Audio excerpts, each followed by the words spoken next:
Good to have you with us tonight, folks. Thanks for watching. With just about 50 hours until Election Day, the candidates are making their closing arguments like never before. And in the battleground state of Ohio, President Obama definitely is on the move. The latest NBC Marist poll has President Obama up 6 points in Ohio. The president is still pushing back hard against Romney's wildly dishonest ad about Jeep moving jobs to China. Here's President Obama in Mentor, Ohio today. Look, folks, I want to remind you. You've got folks who work at the Jeep plant who've been calling their employers worried, asking if their jobs were being shipped to China. You've heard about this. Everybody heard about this? And the reason they're worried is because Governor Romney's running ads saying that Jeep is shipping jobs to China. There's only one problem. It's not true. It's just not Ohio where President Obama is surging. In 22 new polls of battleground states, the president leads in 19 of them. The Obama campaign is taking nothing for granted, however, and today Joe Biden put the Romney campaign in real perspective. Look, folks, I want to remind you, this is the end of daylight saving time tonight. It's Mitt Romney's favorite time of the year because he gets to turn the clock back. He wants to turn that clock back so desperately. This time he can really do it. Tonight it happens. In between all this hectic campaigning, President Obama visited FEMA for an update on storm relief. President Obama's best new buddy, October surprise Governor Chris Christie of New Jersey, extended early voting in the state of New Jersey today. From the Romney campaign, another sign of desperation. Here's Governor Romney in Dubuque, Iowa today. You know, yesterday the president said something you may have already heard that I found troubling. Spoke to an audience and said voting is the best revenge. He's asking his supporters to vote for revenge. I'm asking you to vote for love of country. Here's exactly what President Obama said in Springfield, Ohio. Don't boo, vote. Vote. Voting's the best revenge. That was a riff on what President Obama says every time the crowd boos when they hear the name Mitt Romney. The president says, don't boo, vote. This time he tossed in, okay, a line with the word revenge in it. Of course, revenge was probably not the best word choice, but it was truly just a throwaway line. The Romney campaign, what did they do? Well, they wasted no time capitalizing on the word revenge. They took out an ad and put it in their stump speeches right away. In an 11th hour attempt to change the subject, the Republican candidates have both gone to Pennsylvania in the past 24 hours because they see that Ohio is slipping away. Get your cell phones out. We want to know what you think tonight. Tonight's question, will Romney's last-minute attacks on President Obama work? Text A for yes, text B for no to 622-639. You can always leave a comment at our blog at ed.msnbc.com. We'll bring you the results later on in the show. Joining us tonight, reporting from Ohio, Chris Jansing, host of Jansing & Company here on MSNBC. Chris, great to have you with us. One of the big hurdles that President Obama has right now is to get white working males on his side. How do you see that playing out from what you've been able to see on the ground in Ohio? Well, that's exactly, Ed, why he went to Mentor today. It's in Lake County. It's a place I know well. I was born and raised in that county. And let me tell you, it was a tight one in 2008. Barack Obama pulled it out by less than 1%.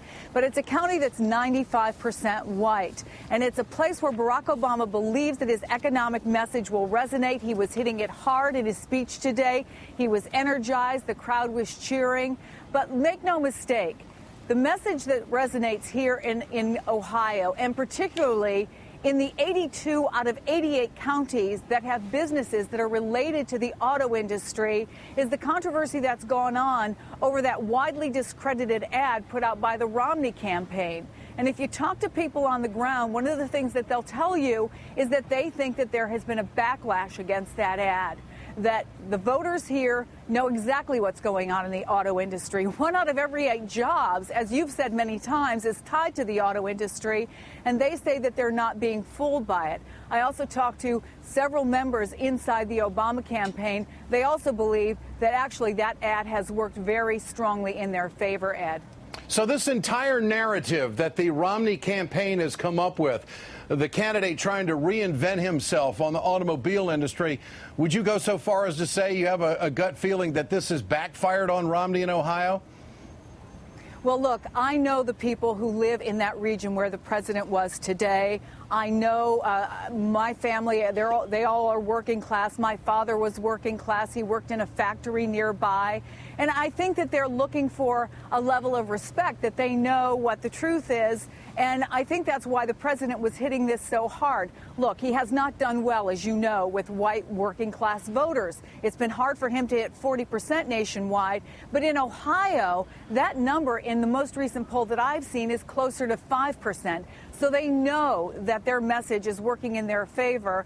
And I can tell you from conversations I've had on the ground, and it certainly is the belief of the Obama campaign and the folks I talked to yesterday, that that ad has hurt Mitt Romney more than it's helped him by far. Chris, what are you hearing on the ground about the legal avenues that the Obama campaign is taking to make sure that the integrity of the vote is what it needs to be? Well, they're serious about it, Ed. 2,500 lawyers on the ground in the state of Ohio, 600 just in Cuyahoga County. That, of course, is where Cleveland is and where there have been concerns about voter suppression. There's also an article in the Columbus Free Press that's getting a lot of buzz. They did their own investigation about some new software that has been installed in some of these electronic voting machines, and they're raising questions about whether those results can be trusted. Now, the Secretary of State, Husted, who you know has been involved in a number of controversies about voting leading up to this election, says that it's in a limited number of counties, 44, which would be half. And he said that he believes that it's not going to be a concern. But I can tell you that come Election Day, if problems do occur and if this race is closer than that most recent 6% poll would indicate, there are going to be lots of lawyers, and not just those lawyers I mentioned, Ed, but they've been holding training sessions for poll workers and other people who can get involved to make sure that the integrity of this election is upheld. All right. Chris Jansing reporting tonight from the great state of Ohio. Chris, great to have you with us here on The Ed Show. Now let's turn to Alex Wagner, host of Now with Alex Wagner, and also with us tonight, Michael Steele, MSNBC analyst and former chairman of the Republican National Committee. Great to have both of you with us tonight. Good Alex, to be with you, Ed. You bet. For Alex, you first. This word revenge, it probably wasn't the best word the president could have used, but it didn't take the Romney camp very long to jump on it. Is this a last-ditch desperation? I think actually if you look in the dictionary under last-ditch campaign effort, you see this line of attack.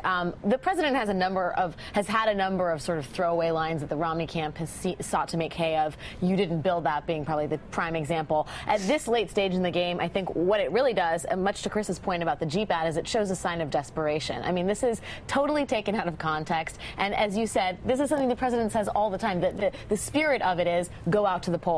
And I will say, you know, the Washington Post has, I think, a pretty strong assessment of why this is so, in some ways, despicable on the national stage, which is to say the Romney campaign thinks so little of the American voter at this point. You know, that we don't need the arithmetic, that we don't need the specifics, that you can get away with these small ball attacks to sort of obfuscate the larger message, which is that we don't know what Mitt Romney is about, and he refuses to talk about it. He hasn't taken any questions from reporters. And this is your closing argument? This is what you're doing? Michael Steele, they not only took out an ad, but they have repeated this almost a half a dozen times today on the stump. What do you make of it? Is this really a focal point now for the Romney campaign and their closing argument to the American people? I don't think it's so much a focal point, but just a re-emphasis, just sort of making the point, as you saw in the rest of the clip there, Ed, the contrast. The president wants to talk about your vote being a matter of revenge, and I want to talk to you about your vote being about America. So I think they were setting that up. I mean, look, I get the joke. If Romney had used that word in the context of something else, I doubt you or anyone else would be as sanguine about the use of that word. And probably I'd have led the broadcast with it. There's no question about it. I know you would have. I just admitted to Alex that I think it was a very poor choice of wording by the president. That's why the president didn't repeat it. Can I say something, Chairman? Does anybody really think the President Obama is out for revenge? I mean, just in terms of strategy. No, of course not. Of course not. But look, I mean, it's the end of a very, very long campaign. It's the heat of battle. I get everything you're saying about the numbers and all the put down on Romney and his lack of telling us, and I have problems with the lack of specificity that's come from this campaign. I think if they had been a little bit more specific, they'd probably be a lot far ahead. But look at the numbers.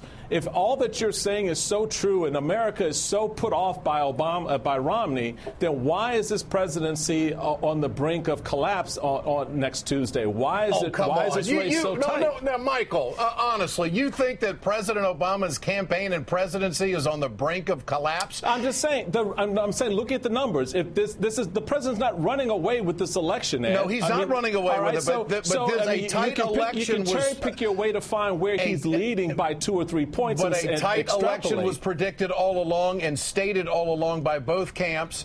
Months ago, we knew that it was going to come down to just a few people sitting on the fence ended up making a decision and making a difference in this campaign. Why was that? Why was that? Because of the state of the economy, the way people are looking at these issues and dissecting the campaign, irrespective of what I say or you say. Chairman, if you look at how the two campaigns are being run at this stage, and who has the sand slipping through their fingers, you look at the behavior of the candidates on the stump, you look at the messaging, you look at the strategy. Who would you rather be? Who would you rather be? Look, I think I quite frankly think the Romney campaign, even despite the pause with Sandy, and that took a lot of the momentum that Karl Rove noted in his piece today, I think the Romney campaign has done an expert job of keeping themselves in a game against a formidable political machine that the president has, particularly coming off of that first debate, and really keeping this thing to the wire. We're down now, Ed, to 2 states, particularly possibly calling this election, Virginia and Ohio. But Michael, in closing here, you think that the Romney camp has done a heck of a job keeping themselves in the game with all that money that they've had out there? Come on now. I mean, there's no question that the country knew that there was going to come down to the final hours of people making a decision. So much money, so much intensity. We're a divided country.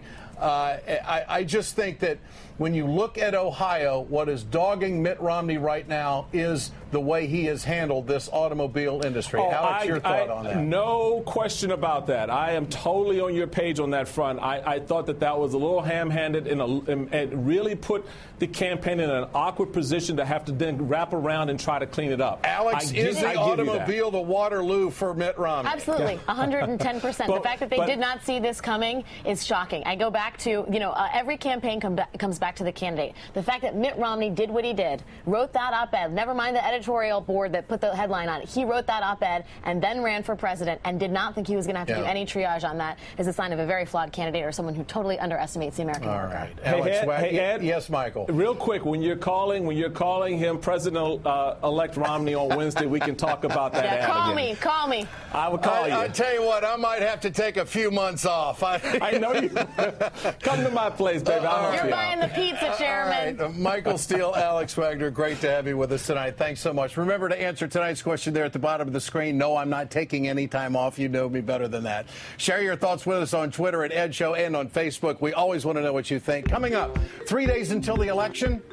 Well, yet some righties are already calling Ohio for Mitt Romney. Democratic strategist Bob Shrum, of course, will be here to explain why they are wrong. Stay tuned. You're watching The Ed Show from Democracy Plaza. Isn't that a beautiful picture right there? That's why everybody should come to New York. It's like living in America.